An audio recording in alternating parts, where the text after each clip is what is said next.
Trish, are we starting right now? Natasha, are we starting right now? Okay, 5, 4, 3, 2... And action. Hi everyone, and welcome back to Take a Pain Check. Today we have a guest from all the way from Vancouver, BC. This is David Port. He runs a successful company while also running a successful charity organization, Cassie and Friends. So today we have David on to tell us all about how it started and how he really got to where he is now with his own daughter, Cassie, who is the muse behind Cassie and Friends. Yes, you may. And are you guys Okay. are you guys both together? I know you're not together right now, but are you both in the same place, or We're both in Toronto. Yeah. you're both in Toronto? Yeah. Yeah. So we live near each other, but Okay. like we haven't met in person yet. Oh, you haven't yet? Okay. No. We Yeah, met we actually remember. we met during the pandemic, like through Tag, Yeah. and we kind of built our friendship from there, but then we never got a chance to meet in person. So Yeah, Okay. ever. this is an online relationship. Okay. This is what an online relationship looks like. Okay. Okay.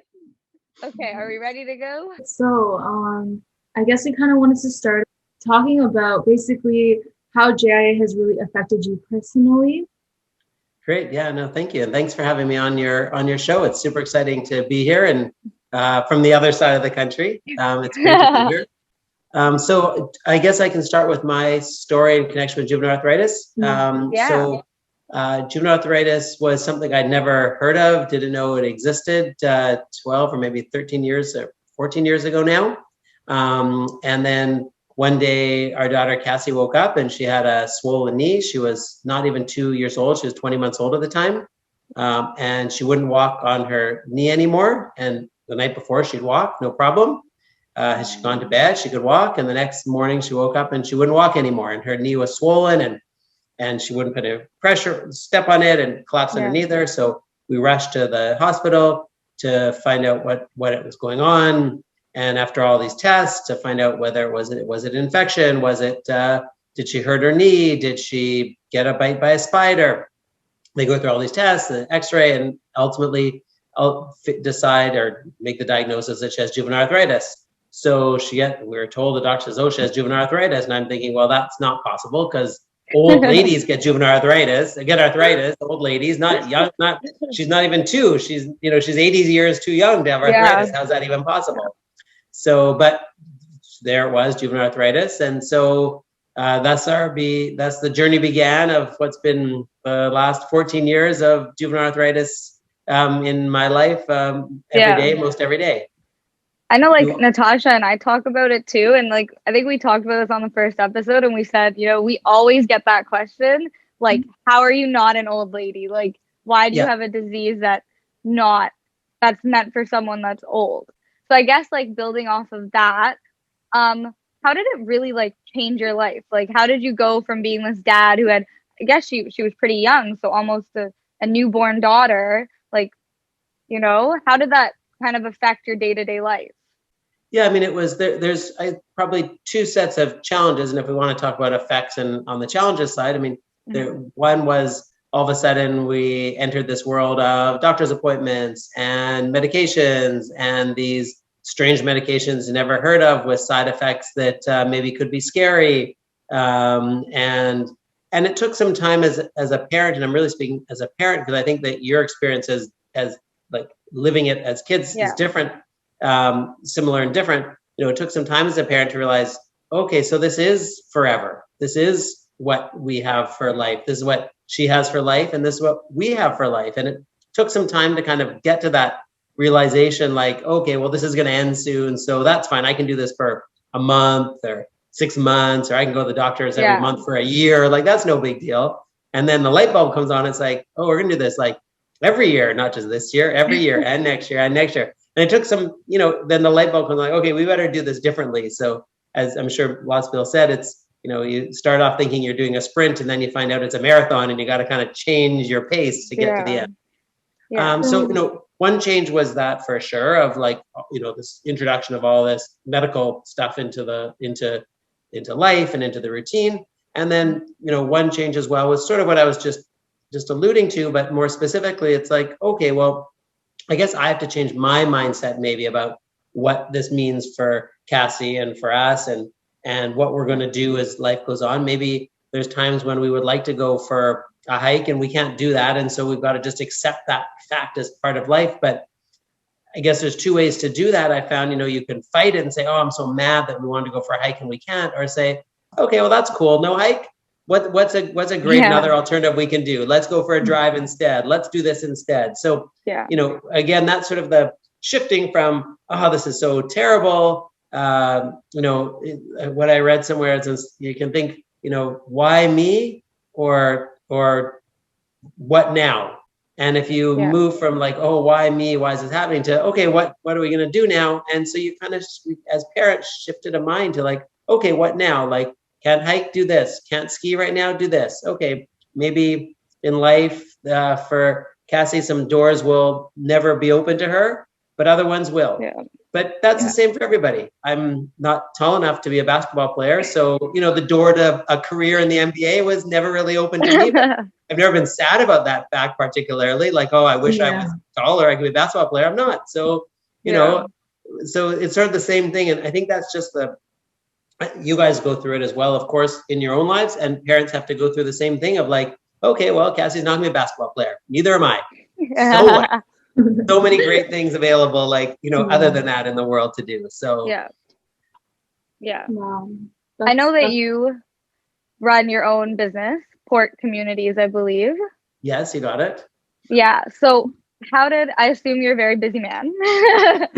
So how did that kind of play into this whole new world of medications and these doctor's appointments? Like, how did your day-to-day life have to change in order to kind of support your daughter better? Well, two things there. I think number one, I'm fortunate that I have my own business, so I do have some flexibility to make hours and make myself available to go to doctor's appointments or otherwise, which is really lucky. And at the same time, it really made me see so clearly, okay, I'm really lucky I can do that, but not everybody can. Like, I sometimes think, what if somebody who worked for me came and said, okay, well, here's the deal. I'm going to be going to doctor's appointments with my child every, afternoon for a few weeks. And then we've got to go to eye doctors and physiotherapy. And then there's some days they can't go to school. So I'm going to be staying home. Like, are you all cool with that, schedule? And, from what I've learned in my life, I would say yes, but I'm sure lots of people would say, okay, I don't really understand how that's all going to work. So I think I'm really fortunate, and I really learned a lot and really saw from other people's, saw how challenging it can be for other people's experiences. But lucky that I had the flexibility I've had and continue to. Yeah. I know my parents struggled with that. Like, my dad worked at a corporate hotel chain for, I think, 5 or 6 years of my life. And I was diagnosed during that time. And so for him, he never came to my doctor's appointments. And then when he started showing up, my pediatric rheumatologist was surprised. She was like, what's he doing here? I've never met this man before. What? So I don't that's definitely it's very lucky. Now my dad works from home and he has his own business as well. So I definitely see it's very different when he can be there for everything, right? Yes. Yeah, it's a big advantage that is lucky, but I mean, you just described the other side. I'm sure that he was thinking, God, I wish I could go and, really hear what's going on and not hear it secondhand after, and be there and help you guys through it if needed. Or I'm sure he had lots of times that he's at work, probably waiting for a phone call to say, what happened? How was the appointment go? What's next? So it's been, lucky, but I can, that's the other experience. It's hard. Yeah, it's very, very difficult. Okay, so moving on, I guess, what I like Natasha and I have discussed how we started advocating, because I know it was a struggle for both of us to kind of open that door to advocating for other people and for ourselves. I think for yourself comes first, or for your daughter comes first, and then kind of transitioning from that phase to advocating for other people. When did that kind of open up for you? Well, it happened relatively quickly, and I'll tell you the story of how Cassie and Friends got started, and that's kind of how it happened, and really sort of where we got to. So Cassie was diagnosed in the fall when she was not quite 2. The next summer, June, I guess, I guess in May, I'd been looking for a run to do. We'd done a run with our office. They're thinking of doing another one. So I was looking around one night to see what run could we sign up for. And I came across this run. It said something about fundraising for arthritis. And I'm like, oh, that's interesting, but kind of kept going. And then I went back to it and said, oh, maybe that's interesting. Maybe I can do a 5K. I can do a 5K and I can raise $1,000 or something. That would be nice. I feel like I could help out and not advocate at all. Just like, I can make a donation and then, carry on with my normal life, like everybody, day-to-day life.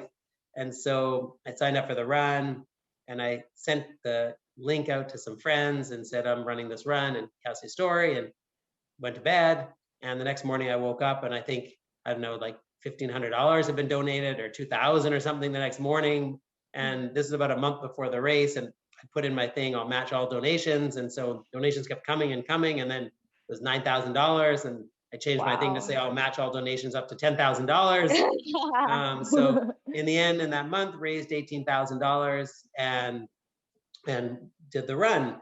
And life has a funny, mysterious ways of delivering things to you that you don't know or don't know why. So in the day of the race, it was a torrential downpour, like absolutely pouring rain, such that, you're from Toronto, so you're not as familiar. In Vancouver, you have pouring rain days such that, if you walked out of your door, you're basically drenched.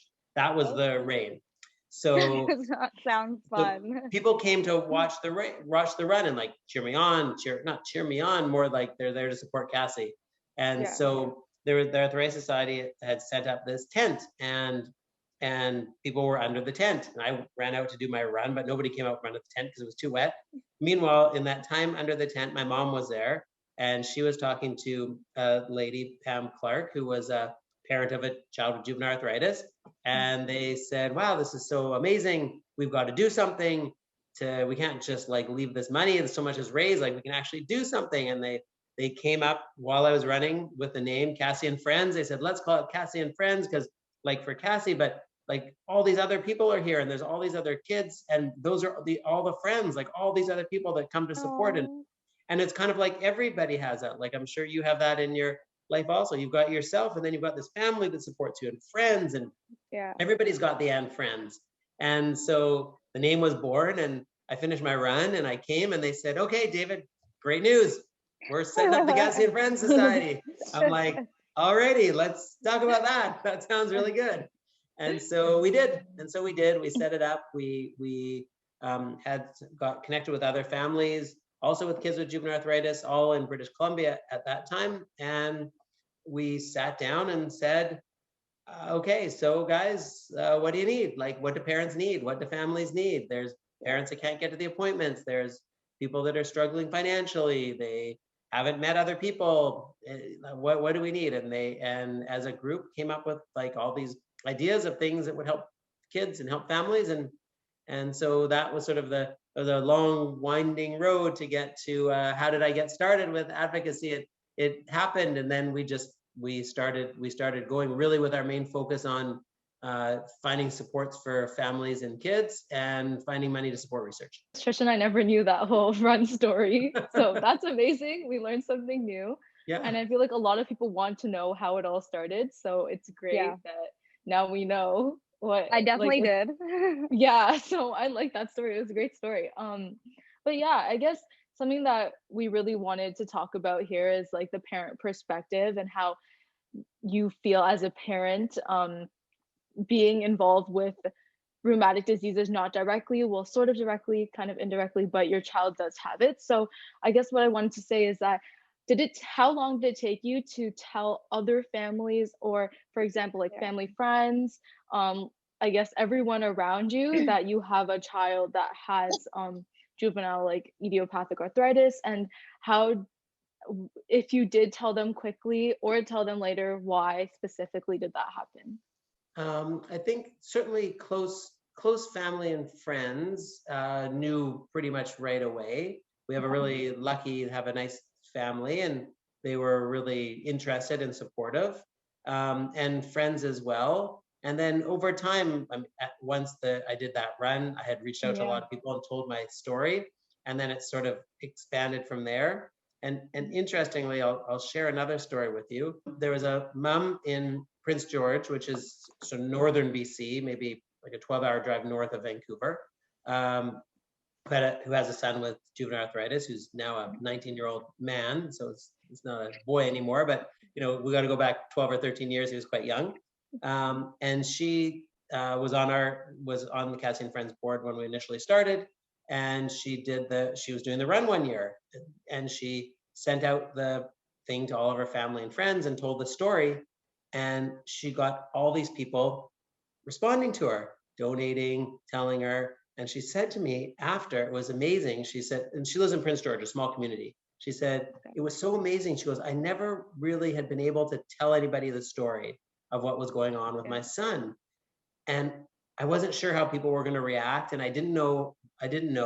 She goes, but I did this run and doing the run, and I put my story out to everybody. She goes, it's so amazing. People are so unbelievable. They're so supportive. They're saying, I'm so happy you told me. I wish that I knew. And all these people have come out to support me in ways I didn't know.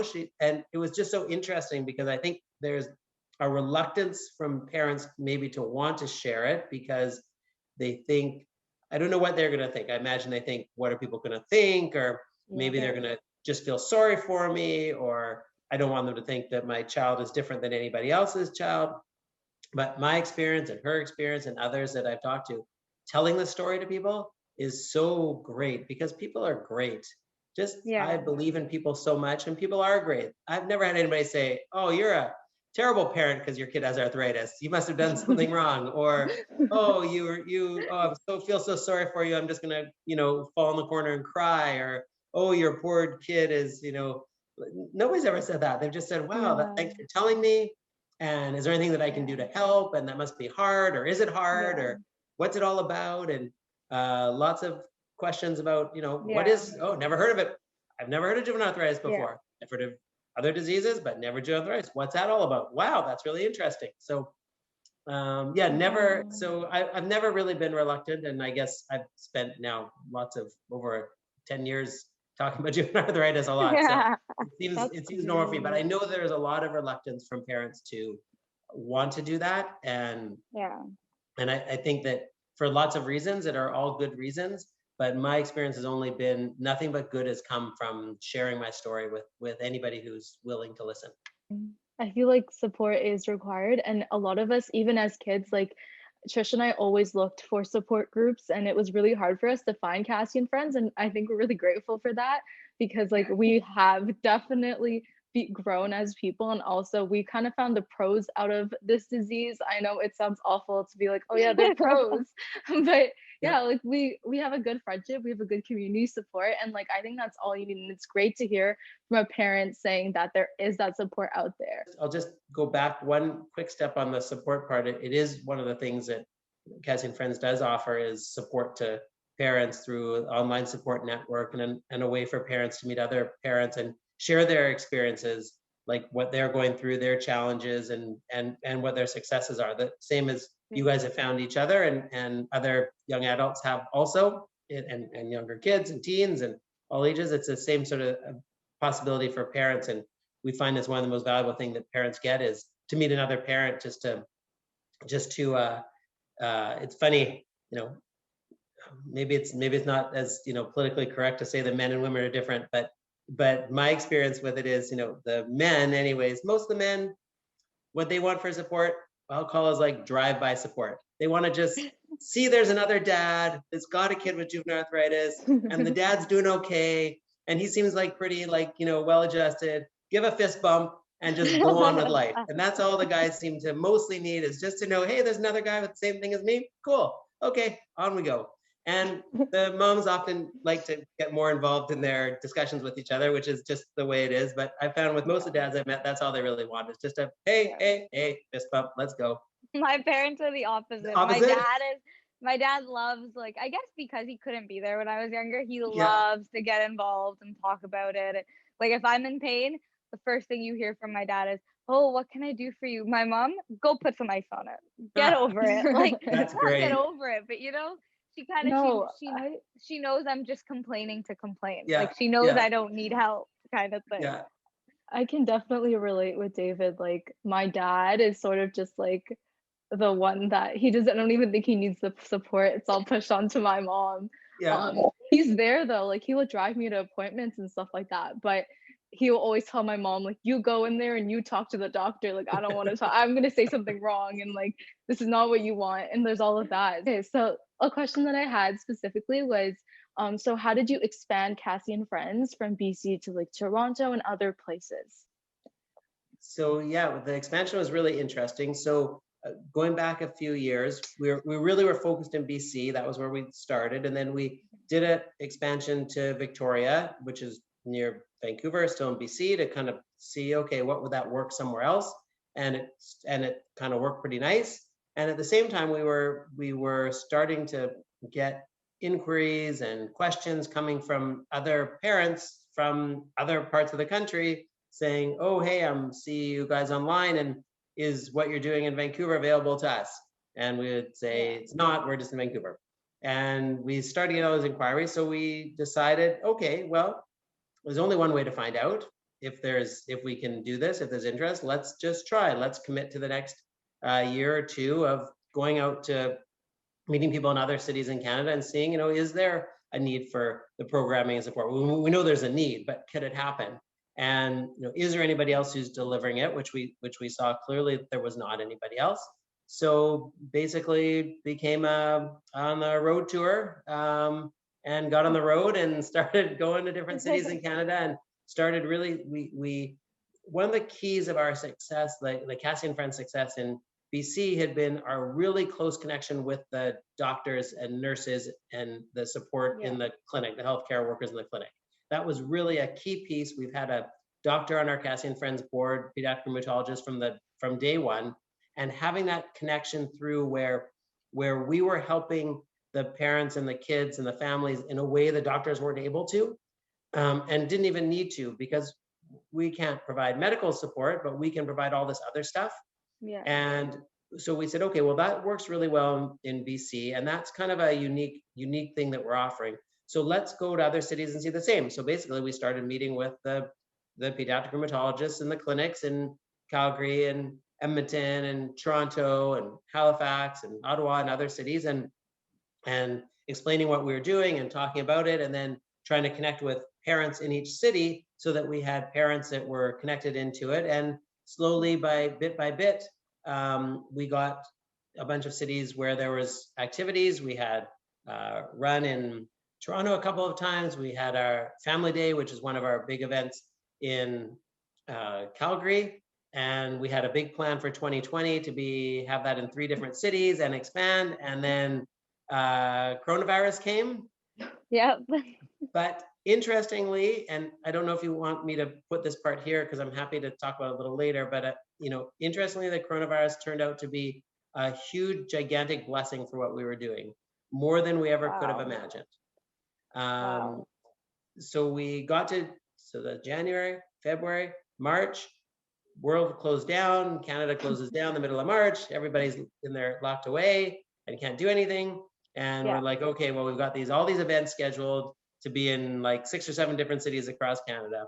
And the Cassie and Friends executive director and staff kind of said, okay, let's just cancel in-person events for the year, for 2020.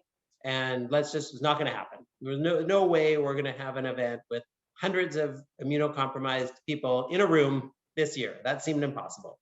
So we canceled all the, just like under any circumstance, it does not seem possible. So canceled all the in-person events for 2020, and then said, okay, well, there's still all this like delivery of information. So what are we going to do?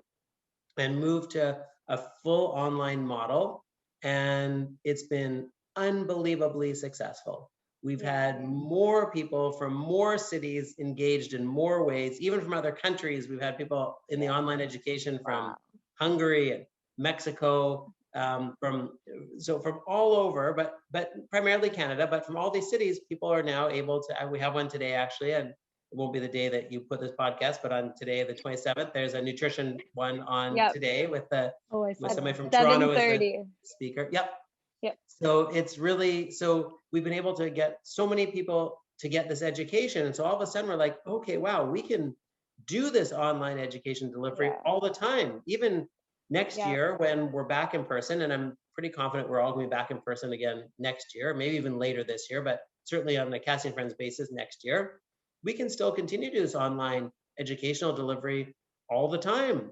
Because Yeah. why not? If you're in a smaller town and you're not going to drive to the city for an event, you could do the online education every month. Well, that's great. Yeah.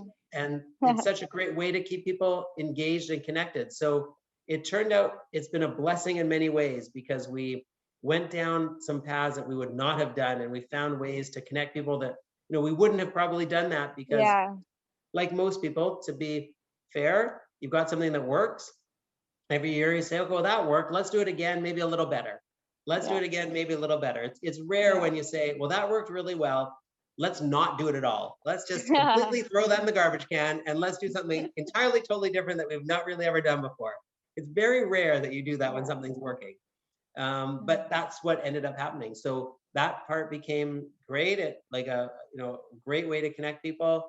The tag and things that you're involved with has become a growing way to connect people in a way that maybe they wouldn't have otherwise, because there was other options, but it was such a great way to do it. So we've really found the ability to teach and connect has really, really grown. Of course, in person is way better still. And when in person comes back, we'll be back to in person, and it is way better. But it's going to be supplemented by a bunch of other stuff, which wouldn't have happened before. So you'll be able to share it with everybody around the world, literally speaking, kind of thing. Yeah. Exactly. And to bring back to your original question, for my long answer, is really the move to the online is what really let our expansion finally and fully, completely take place, because every center in Canada is now using the online education. We have French translation for Quebec. So every center in Canada can access it. Every family and patient in Canada can access it in a way that was impossible before. Wow. One other big move that we made also, which really helped as well, was I think it must have been in April, the team started developing a COVID-19 section on the Cassie and Friends website that got updated very regularly. And we had 3 doctors from across Canada in Vancouver, London, and Calgary that were on the committee that basically were updating that every week, or 2 weeks, and people were sending in questions, and they were doing a frequently asked questions in different topics. So it became the place where there was updated, medically written information that was available. And we shared it with all the clinics in Canada and all the pediatric rheumatologists in Canada, and they immediately started sending patients there because it was such a good source of information. They didn't have to create their own, because it was the information they would have created, and it was pediatric rheumatologists that were creating it. And so they looked at it and said, okay, well, that's what we'd like to tell our patients, but we don't have to duplicate it, just have people go there. And so that was a big step in sort of, in the expansion part, a big step in bringing all the doctors from Canada saying, okay, here's a organization that's got information that we want to share, so let's just send people there. So that was a big step also. Wow. So speaking of COVID, how has it kind of changed your day-to-day life with Cassie? Like, we talk about like being athletic and going to the gym and doing all of these like activities, like we're always leaving the house. I believe Cassie's in high school. Yeah, 10th grade. So that's like, it used to be such a rigid schedule. So how has that kind of changed for her and for you? Well, there's sort of a part A and a part B. The part A was last spring when everything was closed, and school was at home and all of that. But come September, she's been back in school since September. Like in school, they have lots of new rules and masks and other rules. But that's been back, and she dances and so she has been back to dance. There's masks and rules around how that works as well. But it's been that part's been fairly normalish, let's call it. Normal with masks and wash your hands more frequently.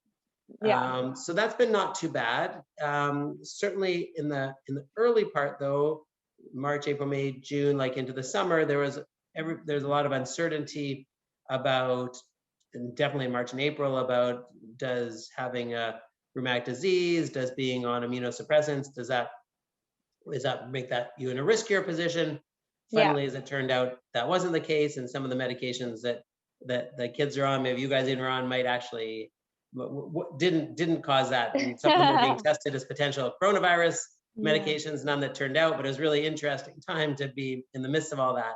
So it seems like it's turned out that, that's not any greater risk particularly than anybody else. So that was good. So as those sort of facts and information came out, it became more and more clear that she could do whatever her other friends were doing, which was still quite a bit limited from what they were doing before, but at least didn't need to be completely limited. The medical side has been different, without any in-person appointments, and just on Zoom. And I know it's a little different because, like you guys, she's a little older, so she can say what's going on. It's more challenging, I know, for the doctors when they have smaller kids that can't really say what's going on, and their parents are trying to describe what's going on, and they can't examine them in the way that they would. So that's been challenging. And I'm sure that even for older kids, it's more challenging because they, still everybody wants to mostly be feeling good. So I think that's been more challenging. Yeah, I mean, like my doctor makes me do all of the exercises on the camera and watches me. So Really? Wow. Okay. Yours doesn't do that? No, I go in person. They allow me to. So I don't know. Yeah, I know. I think you like lay on that at the appointment you lay on the bed and then they start like moving your joints or yeah. like that. She's always done that to me, and then when it was online, they asked what I was more comfortable with, and I was like, I don't really want to come in. So if you could just call me. And I think the second appointment I had was over video chat, and she like literally watched me like bend my knees and bend my elbows and like checked my wrists. Like it was kind of nuts to like do it over. I was like, what can you even see over the camera? Like it's not clear enough for you to tell anything. Yeah, and I think that's part of the challenge. But at least you would be able to say, okay, I'm bending it, and that hurts, or that hurts. So you could help them along a little bit. Yep. And ending off on that, it is time for our game. Okay. I guess I'll sort of explain how this game works. So that would be good. Thank you. I'd like a little explanation. Yes. So everyone, this is our game of the week. It's called Guess the Tool and its use. So all of the tools are arthritis related. And so David, you might have seen these tools before, you might have not, but I guess there are no points or anything like that. We kind of just want to see what you know and try to explain to our audience what different tools are or things that kids with arthritis use. But yeah, pretty much we'll show you the tool and then you will say what it is, what it's used. If you don't know what it is, it's okay, because I don't think we didn't know some of these either. We learned. So we'll kind of just, Trish will explain its use because Trish is like the genius. Okay, so round one. What do you think this tool is? That is a something to test your reflexes. Okay. I'm gonna give you a hint. Okay. Like for something that you almost every day prior to the pandemic and probably used a lot as during the pandemic as well. Like it's something you use to move yourself and you use it often. I don't know if that was a good hint, but that clue made it even harder. Trish, when I look at this picture, I'm just like, what is it? Is it laying on its side or is it standing up? It's laying on its side. It's laying on its side. It's small. It's small. It's like this big. It's small. I know. You can see it's small. You take your temperature. Take your temperature. Okay, Okay, go to the next slide, Natasha. Let's see what it Okay. is. It's This is a car door mate. Oh, So what you do with this is you put it in like the bottom of the door, yeah. and it's used to like hold the door open, so the door stays open without flying back on you. So it's supposed to help you get in and out of the car. Okay, essentially. I gotta think less medical. Okay.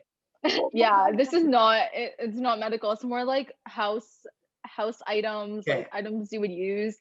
I've never used this personally, but I feel like Yeah. it's a great tool. Like, okay, anyways, I'm kind of advertising even though I shouldn't be because it's not Do you mine. have a sponsorship on this, Natasha? No, No. no. I should get one though. I think I'm pretty good. Okay. Next item. Okay, What is this for? it's not a toilet. I was not gonna say toilet. I was trying to come up with the second thing that came in my mind, not the first. But the first might have been toilet. This is for opening things. It is for the bathroom. It's for the bathroom. I would think it's opening things too if I didn't know the answer, but it's not- for the it's bathroom. bathroom. yeah. So it's not a toilet itself, but it is for the bathroom. It goes on top of the toilet. Ding! Yes. Ding this ding is- ding. Go Yay. next slide. Go next slide. It This is is a a toilet toilet raiser. There we So go. this raises the height of your toilet to make getting up and sitting down easier on your hips and your knees. Okay, nice. Okay, this is Okay. easy, I think. Round 2. Okay. Round 2. Okay, well, this is clearly some sort of scrubbing device to be able to reach and scrub. Close. Okay. You're warm. And warm. Okay, well, it's you put your hand in it, and see your hand goes in there, and you Yeah. hold it, and you clean with it, or you scrub with it. That's really close, not gonna lie. Along those lines, it's a Oh, hairbrush. hairbrush. Yeah. Okay. So I Yeah. had the right idea. Yeah. So I but would your see why idea you would was think it's a scrubby. Like it makes sense. right. Like it's because it is easier to hold than a regular It has a better hairbrush is. it has a better Yeah. grip. That's the Yeah. word. Okay. Right. Round 2 still. Okay, what is this? It is not scissors. Not scissors. Scissors at first Like- too, and then Natasha put it in, and I was like, "What is that, Natasha?"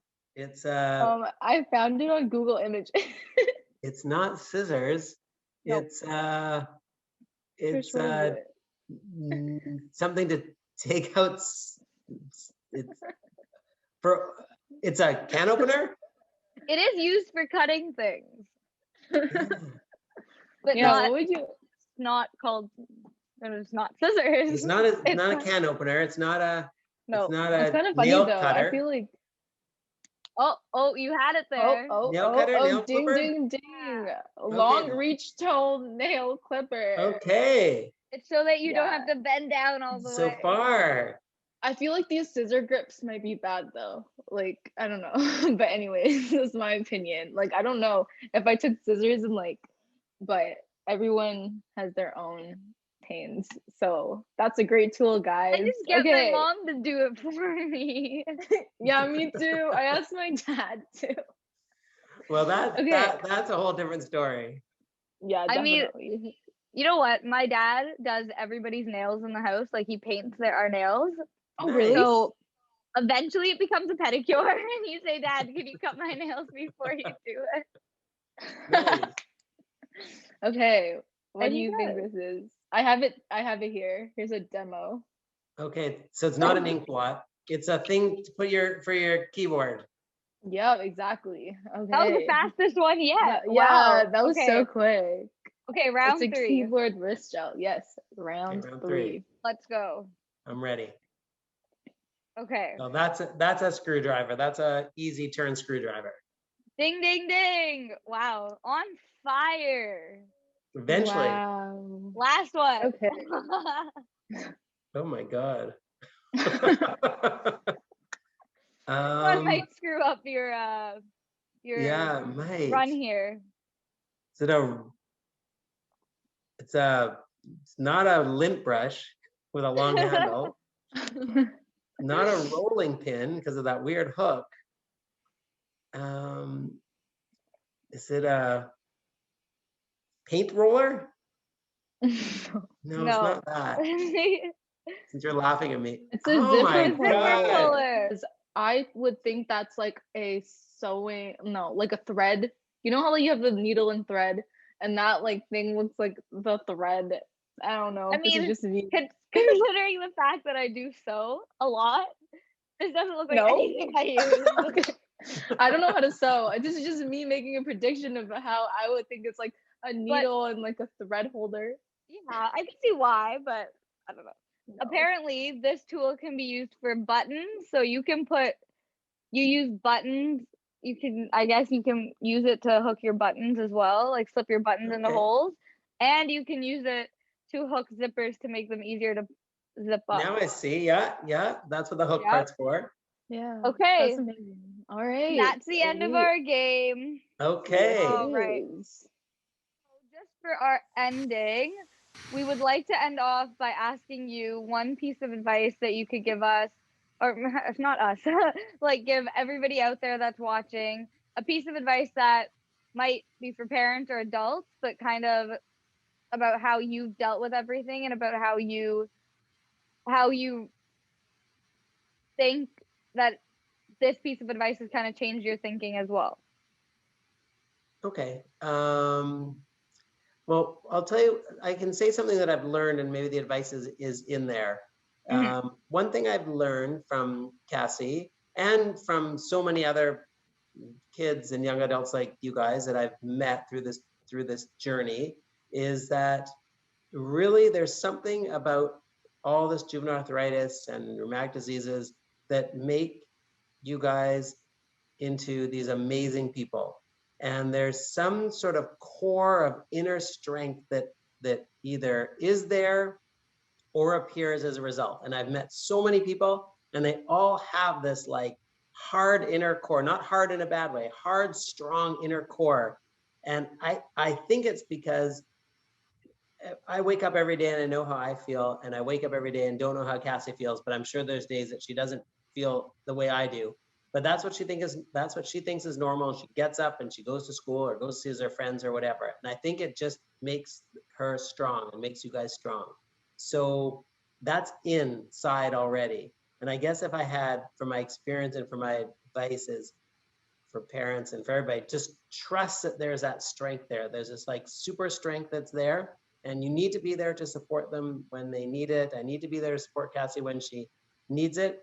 But there's this amazing super strength and this can-do inside that if I can find the ways to foster that and strengthen that and let her use that, that's way better for her. So you said earlier something about, is it a blessing or a curse? I think you mentioned that earlier. Yeah. That's the blessing part in there, is that there's this incredible strength that exists in you guys and in others, so many that I've met, that our job as parents is to say, okay, you got challenges. Yep, we're gonna help you get through that. But you've got this amazing strength, and I want to see that just like drive forward. So I think it's just believe in that strength that's in your kids. Believe in it. Wow. Thank you. That was Inspirational. That was beautiful. Thank you so much for coming on and sharing all the advice today. We really appreciate it. Thank you so much. And we'll see everyone next week on Take a Pain Check. You're very welcome. Thank you Forward to guys. having you and Cassie on eventually. Yeah. We'll do a duo duet for you in the future. Yeah. Yes. Yeah. For sure. For Yeah. sure. Thank And you thank so you guys much. for everything you're doing. This is amazing. What you're doing is amazing and good for you. Awesome. We're trying our you. best. Thank you. Yep, we are. Have a good night. Thanks, guys. Bye, guys. Bye. Bye. Thanks. The information that we are sharing today is our own personal experiences and does not constitute as medical advice. Please check with your doctor for medical advice that is suited to you and your condition. Thank you.